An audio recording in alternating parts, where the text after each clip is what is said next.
शन्नः कुरु प्रजाभ्यो भयं न पशुभ्यः। ओम शांति शांति शांति।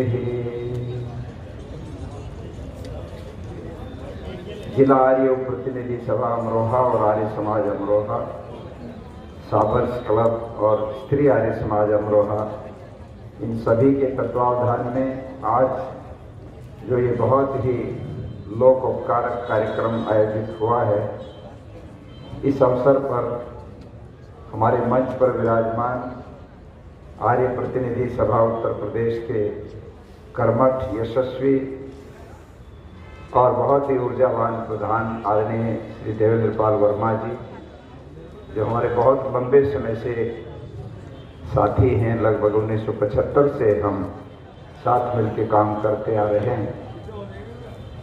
हमारे आर्य समाज के तेजस्वी सन्यासी स्वामी अखिलानंद जी, स्वामी आदित्यवेश जी, हमारी विधायिका जो अभी आपके समक्ष अपने विचार रखे, आदरणीय बहन संगीता चौहान जी, हमारी नगर की प्रथम महिला शशि जैन जी, और हमारी जो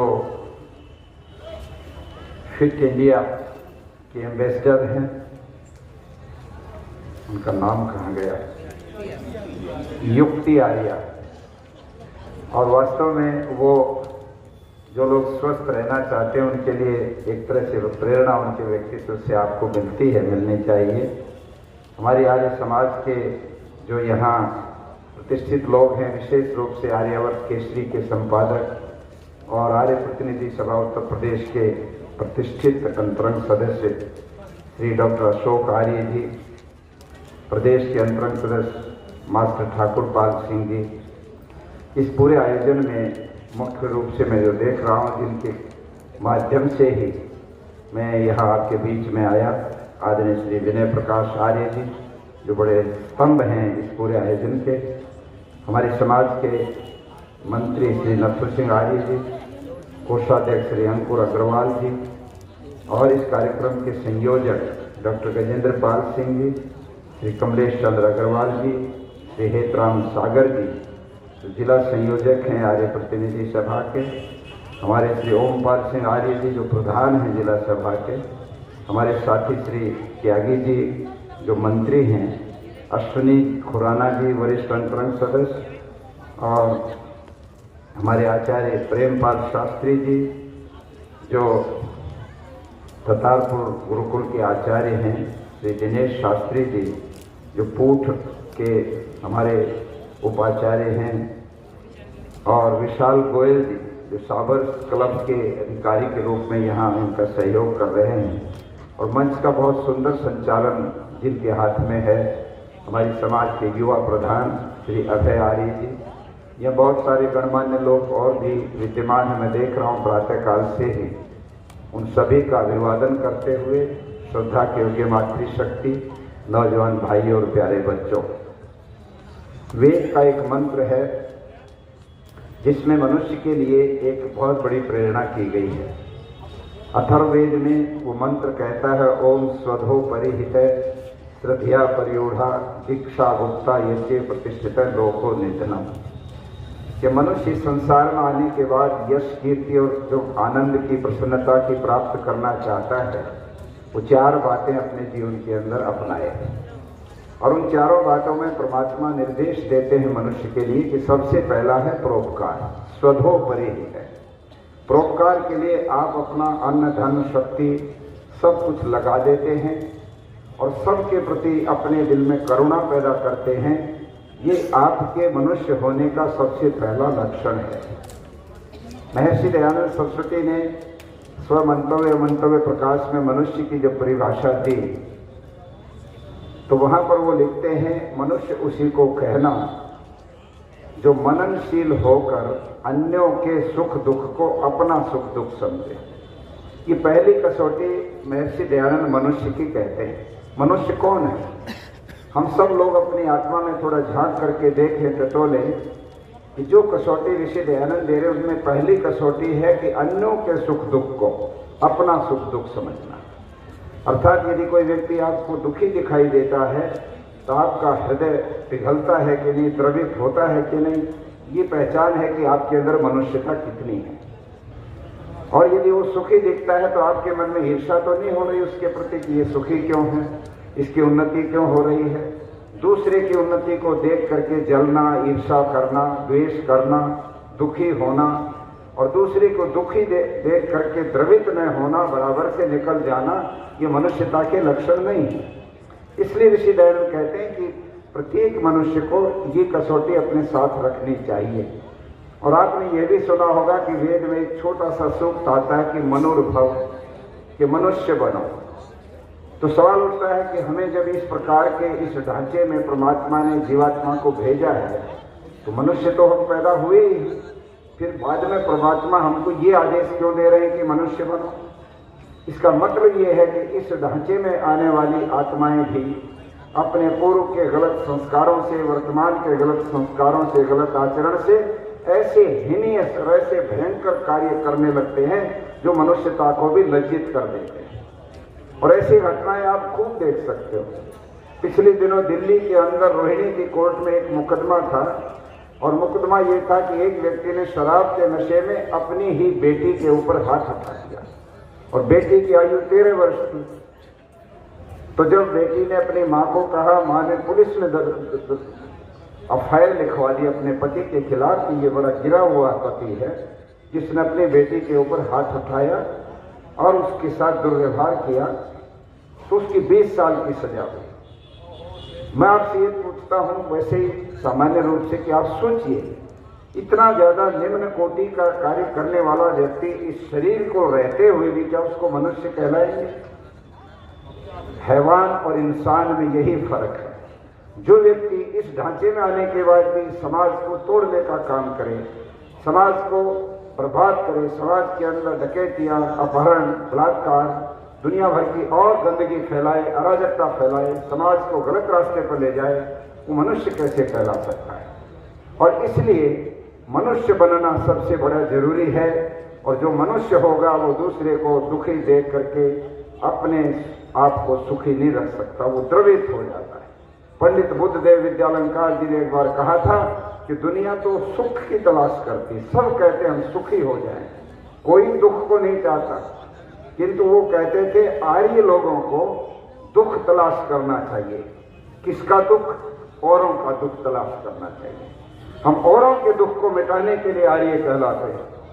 हम केवल अपने सुख के लिए जीवित रहें, अपने उदर की पूर्ति के लिए जीवित रहें, अपने बारे में ही सोचें, तो ये तो पशुवत, एक पशु की भी यही आदत होती है। 4 बातें पशु में और मनुष्य में बराबर है। आहार, निद्रा, भय, मैथुनन से समानम एतत् पशुभिर नराण, धर्मो ही तेषाम अधिको विशेषो, धर्मेण हीना पशुभिर समाना। भोजन करना बराबर है, मनुष्य भी भोजन करता है, पशु भी करता है। मनुष्य भी सोता है, पशु भी सोता है। मनुष्य भी अपने से ताकतवर से डरता है, पशु भी डरता है। और आखिरी बात, मनुष्य भी संतान उत्पत्ति करता है, पशु भी करता है। ये बराबर है। तो दोनों में फर्क क्या है? तो कहते धर्मेण हीना धर्मो ही तेषाम अधिको विशेष। इन दोनों के बीच में धर्म अधिक विशेष है, जो ये डिफ्रेंशिएट करता है कि मनुष्य कौन है और पशु कौन है। किंतु यदि आज व्यवहार में हम देखेंगे तो मुझे माफ करेंगे, पशु अपने सिद्धांत पर, अपने धर्म पर मजबूत दिखाई देगा, मनुष्य अपने धर्म पर मजबूत दिखाई नहीं देता। 4 बातें जो समान है उनमें आप भोजन को ले लीजिए। सबसे पहला, शाकाहारी जो पशु है वो मांसाहार नहीं कर सकता। इस मनुष्य का कोई सिद्धांत नहीं है कि ये कौन सा भोजन करेगा, किस प्रकार का करेगा, किंतु पशु जैसा है वैसा ही भोजन करेगा, जो उसके स्वभाव के अनुकूल है, जो जैसा उसका वृत्ति है। पशु अपने सिद्धांत पर खड़ा है, वो सोता है, जितनी नींद उसको लेनी उतनी सोता। घोड़ा 3 पैरों के ऊपर सो लेता है और बहुत सारे ऐसे जानवर हैं बहुत थोड़ी देर में सो करके उठ भी जाते हैं, परंतु मनुष्य का कोई सिद्धांत नहीं है सोने का, जागने का। मनुष्य के सारे सिस्टम बदले पड़े, इसलिए उसके अंदर संवेदना नहीं है। और जिस व्यक्ति के अंदर दूसरे के दुख को देख के संवेदना नहीं, तो ऋषि दयानंद का, आर्य समाज का वो नियम खंडित हो जाएगा कि सबको अपनी ही उन्नति में संतुष्ट नहीं रहना चाहिए, बल्कि सब अन्यों की उन्नति में भी अपनी उन्नति समझनी चाहिए। आर्य समाज ने जब लाहौर के आर्य समाज अनारकली का इतिहास आप पढ़ेंगे तो आपको मालूम पड़ेगा, उस समय वहां जो वार्षिक उत्सव हुआ करता था, आजादी से पहले की बात है, जब पाकिस्तान हमारे देश का हिस्सा था, उस समय कुंवर सुखलाल की जब गजलें होती थी, स्वामी श्रद्धानंद जी के आह्वान होते थे, वो जलसा 5 दिन चलता था। और उस इतिहास में लिखा है, उस जलसे के अंदर 2 लाख लोगों की भीड़ जुटती थी। वो कोई सारे आर्य समाजी नहीं होते थे, बल्कि लाहौर के कोने कोने से लोग वहां पर इकट्ठे होते थे। जब पता लगा कि इतनी भीड़ कैसे आर्य समाज के जलसे में आ जाती थी, तो वहां पर मालूम पड़ा आर्य समाज अनारकली ने घोषणा कर रखी थी, सार्वजनिक घोषणा, यदि किसी भी व्यक्ति को, कोई किसी जात का हो, किसी मजहब का हो, किसी भी प्रकार का बोली बोलने वाला व्यक्ति हो, उस व्यक्ति को यदि कोई तकलीफ है, कोई दुख है, कोई कष्ट है, और उसमें आर्य समाज की वो सहायता चाहता है, अपेक्षा रखता है, वो ये महसूस करता है कि आर्य समाज से मुझे मदद मिले, तो वो आर्य समाज मंदिर में आकर के, हमारे पास एक कंप्लेंट रजिस्टर है, शिकायत पंजिका है, उसमें अपनी शिकायत लिख करके चला जाए। सूर्य छिपने से पहले आर्य समाज का कार्यकर्ता जाएगा और उसके घर में जाकर के उसके दुख के बारे में पूछेगा और कहेगा कि आपके इस दुख में हम क्या मदद कर सकते हैं। जिस दिन आर्य समाज लोगों के दुख का एक प्रकार से सहायक बन जाएगा, जिस दिन आर्य समाज लोगों की बीमारी का वैद्य बन जाएगा, जिस दिन लोगों की समस्या को समाधान करने का एक माध्यम बन जाएगा, आर्य समाज के पास ये स्थान छोटे पड़ जाएंगे, सारे लोग आपके साथ आकर के खड़े हो जाएंगे।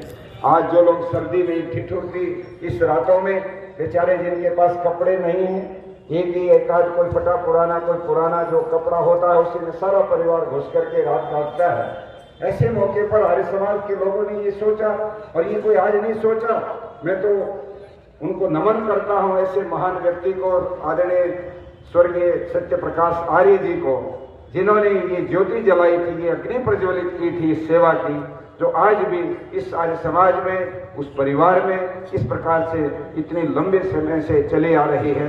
और आज उसका स्वरूप कितना बड़ा बन गया कि आज 500 लोगों को यहाँ पर कंबल वितरित किए, उनको भोज दिया गया।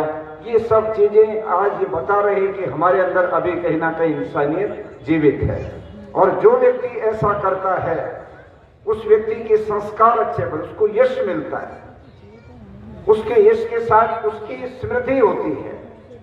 ये सिद्धांत है दुनिया का।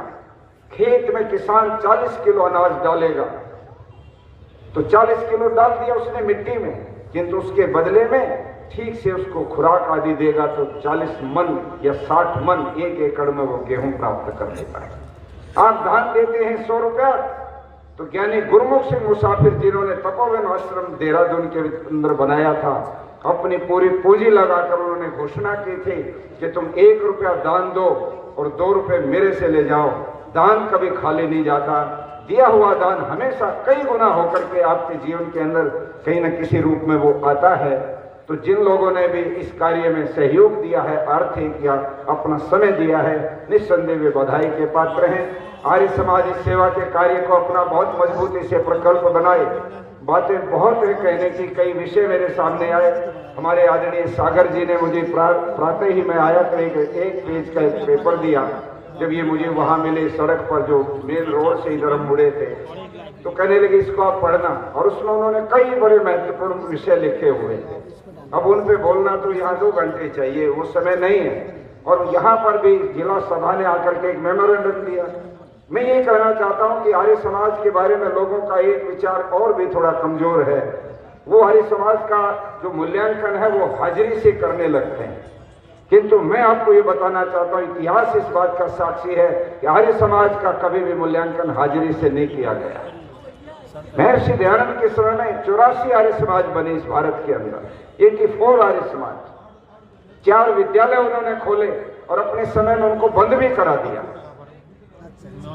सारा देश कोई आर्य समाजी नहीं था, किंतु आर्य समाज के लोगों ने सिर पर कफन बांधकर जिस तरह से बलिदान के रास्ते पर चल करके पतंगे की तरह से अपने जीवन को आहूत किया, उसका परिणाम ये निकला कि इतिहास के स्वर्णिम अक्षरों में आर्य समाज का नाम लिखा गया कि ये एक संस्था है जिसके कार्यकर्ता जिसके लोग, जिसके सन्यासी, जिसके विद्वान दूसरों के लिए अपने जीवन को भी आहूत करने से पीछे नहीं हटते।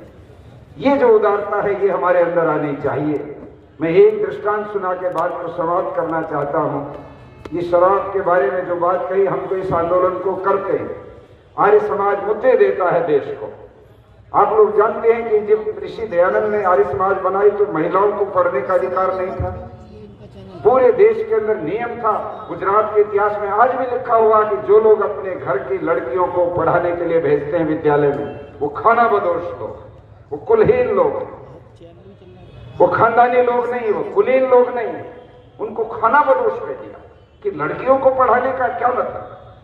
स्त्री शूद्रो नाधीयताम, इस प्रकार की उक्तियां बोली जाती थी। ऋषि दयानंद ने चैलेंज किया और उन्होंने कहा, इथे मां वाचन कल्याणे मां वदानी जनेत है। वेद का ये मंत्र बोलता है, वेद की कल्याणी वाणी कोई भी स्त्री हो, पुरुष हो, कोई छूत हो, अछूत हो, कोई छोटा हो, बड़ा हो, गरीब हो, अमीर हो, सबको बराबर पढ़ने का अधिकार है। ये अधिकार तुम नहीं छीन सकते। उसका नतीजा ये निकला, दयानंद के ऊपर कितने ज्यादा आक्रमण हो गए।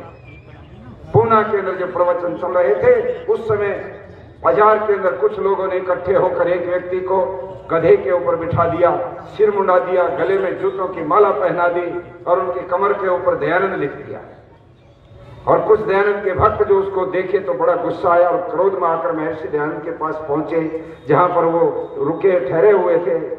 वहां जाकर कहने लगे, महाराज आज तो बड़ा अनर्थ हो गया और इतना बड़ा एक तरह से हमारे मन को चीर दिया उस बात ने कि कुछ निकम्मे लोगों ने नकली दयानंद बना रखा है और उसका जुलूस निकाल रहे गधे पर चढ़ा करके। स्वामी दयानंद हंसने लगे कि तुम बड़े अज्ञानी लोग हो, भोले लोग हो। नकली दयानंद का तो यही हाल होना चाहिए जो कर रहे हैं, असली दयानंद तो मैं बैठा हुआ। ऋषि कितने उदार थे, किंतु बात यहाँ रुकी नहीं। उस समय वहां के बहुत बड़े सामाजिक कार्यकर्ता ज्योतिबा फूले, वो भी इसी स्त्री शिक्षा के, जात पात के खिलाफ और इन सब चीजों के खिलाफ वहां पर काम करते थे। ऋषि दयानंद के कार्यों से वो परिचित थे। वो स्वामी दयानंद के पास जाके कहने लगे, महाराज उन पाखंडियों का जिन्होंने आपका अपमान किया हम जवाब देना चाहते हैं और आपकी इजाजत चाहते हैं।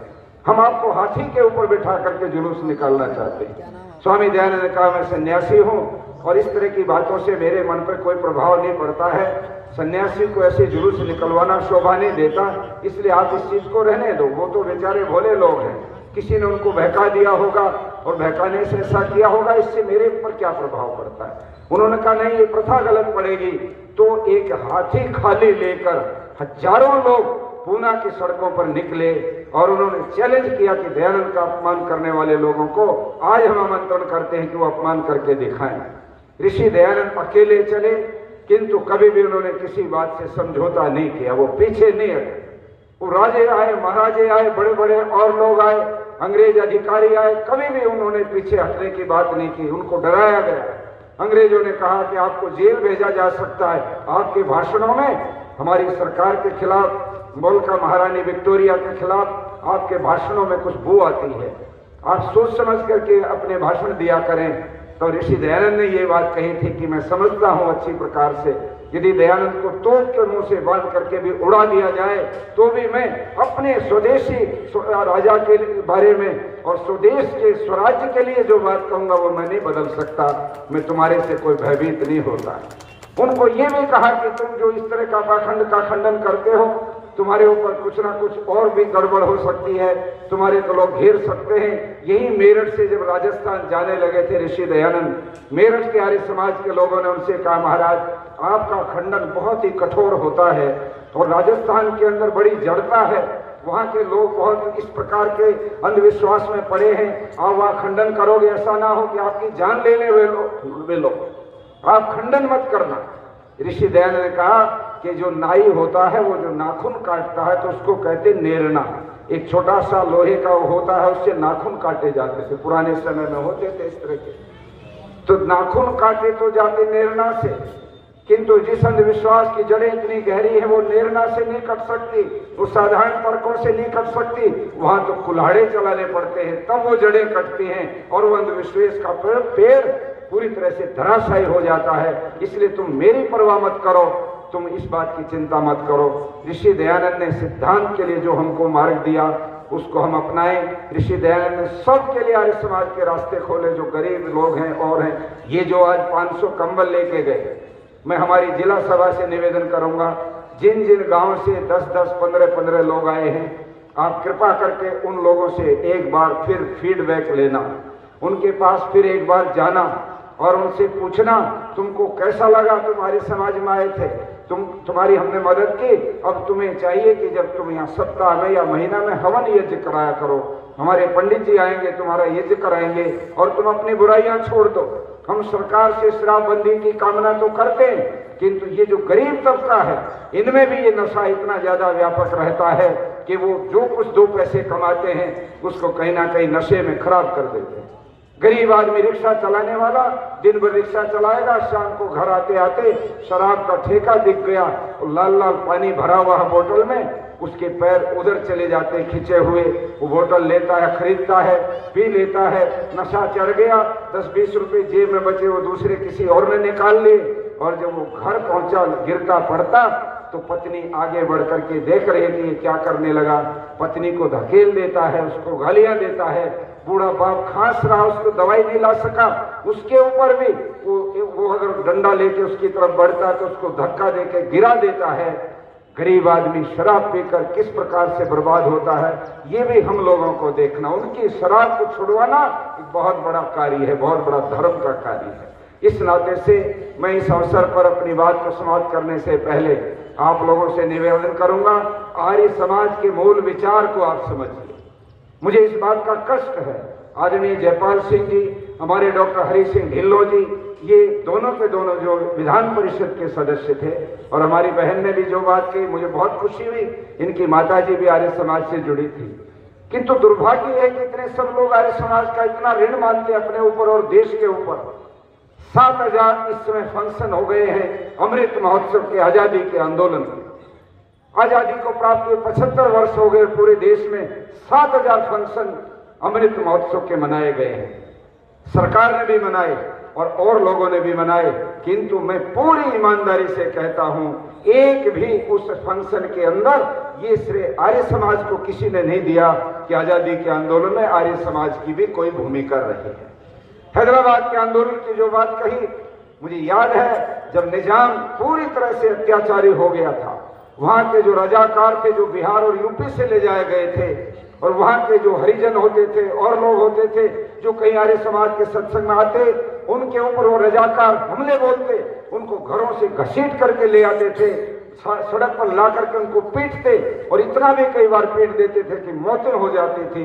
सैकड़ों आर्य समाज के वीर वहां पर शहादत उन्होंने दी निजाम के खिलाफ लड़ते लड़ते, और जब आजाद हो गया देश और निजाम ने कह दिया मैं ये रियासत नहीं मिलाऊंगा भारत में, आर्य समाज ने फिर एक बार अंगड़ाई लेकर आंदोलन खड़ा किया, और उस आंदोलन में तय किया कि क्रांतिकारी दल बनाया आर्य समाज ने, जिसके 7 नौजवानों ने कहा हम अपना जीवन बलिदान देना चाहते हैं और हम निजाम की हत्या करना चाहते हैं, ये नहीं मानेगा, देश में शामिल नहीं होना चाहता। तो आपको ताजुब होगा, 4 मीनार के पास जो मदीना मस्जिद है, निजाम प्रतिदिन वहां पर जाता था।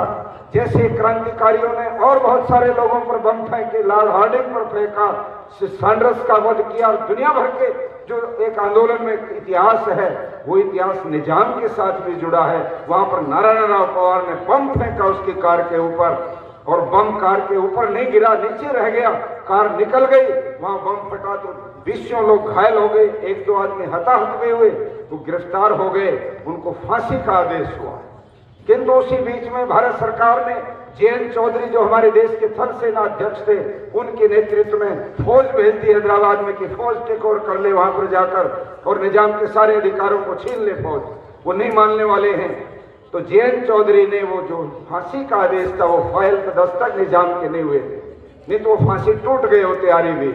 उन्होंने उनकी उम्र कैद कर दी, उम्र कैद में भी वो जेल पड़े रहे। किंतु 2 साल के बाद जब सरदार पटेल पहली बार हैदराबाद के अंदर गए थे जश्न मनाने के, आजादी आ गई और निजाम की स्टेट भी भारत में विलय हो गई है, तब आर्य समाज के नेताओं ने आगे आकर के कहा था कि सरदार जी, हमारे नौजवान तो आज भी जेल काट रहे हैं, आज भी वो जेल की यातनाओं में बंद हैं।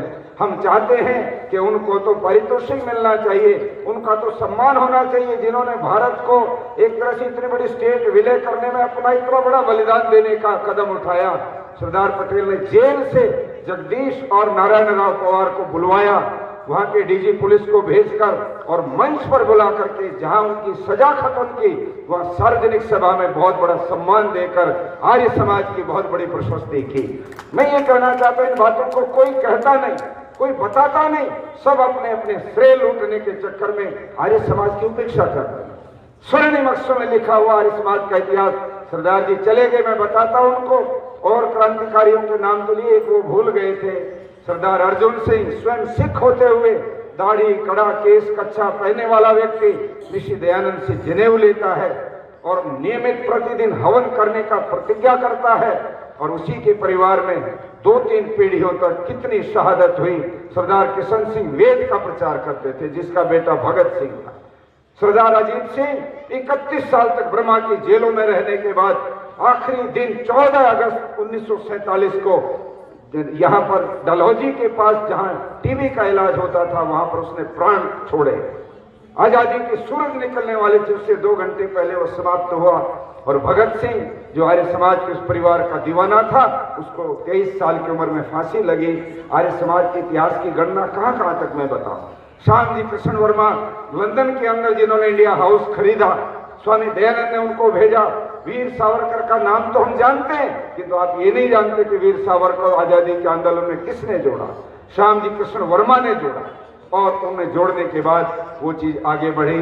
साथियों, बहुत सारी बातें हैं, आज इतना ही कहने के साथ मैं आर्य समाज के कार्यकर्ताओं से कहना चाहता हूं, और सामयिक मुद्दे, ये शराब का मुद्दा है, ये हर व्यक्ति के साथ जुड़ा मुद्दा है। खासतौर पर महिलाओं को इससे सबसे अधिक परेशानी होती है, इसको हम उठाएं। हम सामाजिक ढंग से हमारी बहनों का सम्मान हो, हम टेलीविजन पर आने वाले विज्ञापनों का विरोध करें, जहां पर महिलाओं को गलत तरीके से प्रस्तुत करके विज्ञापन का एक माध्यम बना रखा है महिला वर्ग को। ये नारी जाति का अपमान जो होता है, इसको रोकें। हम सोशल मीडिया पर आने वाले जो बच्चों की जो चाइल्ड पोर्नोग्राफी होती है, जो यौन क्रियाएं बच्चों में बढ़ती है, वो जैसे निर्बाध गति से दिखाई जाती है, हम मांग करें कि इनके ऊपर पाबंदी लगनी चाहिए। चीन की सरकार जो है वो गूगल के बजाय फ्रूगल बना सकती है, कि अलग से इंटरनेट का एक जरिया बना सकती है। गूगल नहीं चलता चीन में, गूगल पर आने वाली गंदगी चीन का आदमी नहीं देख सकता, एक कम्युनिस्ट देश है, और हमारे यहाँ सब कुछ देख सकता है, सारी फिल्में उतार सकता है। सारे नौजवान बच्चे, लड़के लड़कियां अपने कमरे में जाकर के इस ऑनलाइन ये जो एंड्रॉइड टेलीफोन है, इसमें सारी गंदगी के सिवाय कुछ नहीं उनको मिलता है। ये सारी गहरी समस्याएं जिनको आर्य समाज उठाएगा, और आप लोग इसमें आगे बढ़ेंगे तो समाज आपके साथ निश्चित खड़ा होगा। लोग दुखी हैं, अपने बच्चों को अच्छा बनाना चाहते हैं, समाज की बुराइयों को मिटाना चाहते हैं, लीड करने के लिए आर्य समाज आगे आए, नेतृत्व आगे आए। देवेंद्र पाल वर्मा ने ये रिकॉर्ड रखा भारत के अंदर, एकमात्र आर्य प्रतिनिधि सभा उत्तर प्रदेश की ओर से इस प्रदेश के 75 जिलों में एक साथ एक दिन तय करके लगभग 8000 लोग तो लाइन जो होती है सीआईडी की रिपोर्ट पे आया गवर्नमेंट के पास कि इतने लोगों ने धरने में भाग लिया, जबकि हजारों लोग हर जिले स्तर पर उसमें शामिल हुए थे। उस क्रम को आगे रखना चाहिए। सरकार भी आपकी ताकत देखेगी तो बुराई को जरूर मिटाएगी। वो भी बुराई रखना नहीं चाहते, पर वो भी कांटा डालकर देखते हैं लोग क्या चाहते हैं। अपनी मांग को बढ़ाइए और सरकार से काम लीजिए। इस तरह से अगर चलेंगे तो समाज अच्छा बनेगा। चारों तरफ वेद की ऋचाएं गुंजाएंगी, और जब ऋचाएं गुंजाएंगी तो हम और आप सब मिलकर के कहेंगे, जो बोले सो अब है, वैदिक धर्म की जय।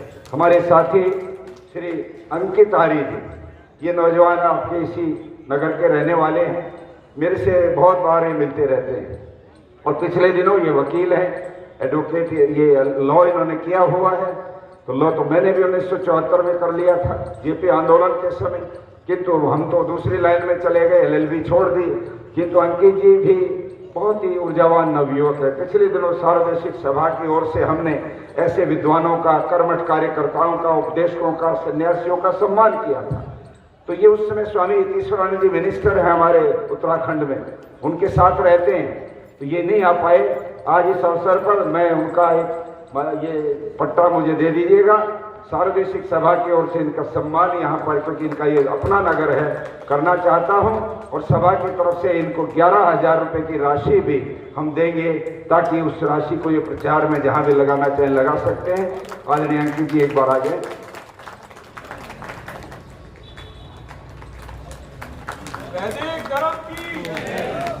आप अंग्रेजी दवाओं से परेशान हैं या फिर रोगों से परेशान होकर संसार से उठ जाना चाहते हैं? उठ जाने से पहले नाड़ी वैद्य क्या क्लब पर आइए और अपने सभी रोगों का आयुर्वेद में सही समाधान पाइए।